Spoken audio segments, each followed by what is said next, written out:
انہوں نے کہا کہ تم لوگ 7 سال متواتر کھیتی کرتے رہو گے، تو جو غلہ کاٹو تو تھوڑے سے غلے کے سوا جو کھانے میں آئے باقی کو خوشوں میں ہی رہنے دینا۔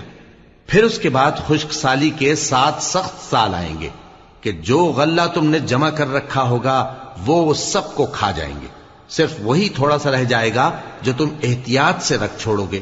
پھر اس کے بعد ایک ایسا سال آئے گا کہ خوب مے برسے گا اور لوگ اس میں رس نچوڑیں گے۔ اور یہ تعبیر سن کر بادشاہ نے حکم دیا کہ یوسف کو میرے پاس لے آؤ۔ سو جب قاصد ان کے پاس گیا تو انہوں نے کہا کہ اپنے آقا کے پاس واپس جاؤ اور اس سے پوچھو کہ ان عورتوں کا کیا حال ہے جنہوں نے اپنے ہاتھ کاٹ لیے تھے، بے شک میرا پروردگار ان کے فریب سے خوب واقف ہے۔ بادشاہ نے عورتوں سے پوچھا کہ تمہارا کیا قصہ تھا جب تم نے یوسف کو اپنی طرف مائل کرنا چاہا؟ سب بول اٹھیں کہ اللہ پاک ہے، ہم نے اس میں کوئی برائی معلوم نہیں کی، عزیز کی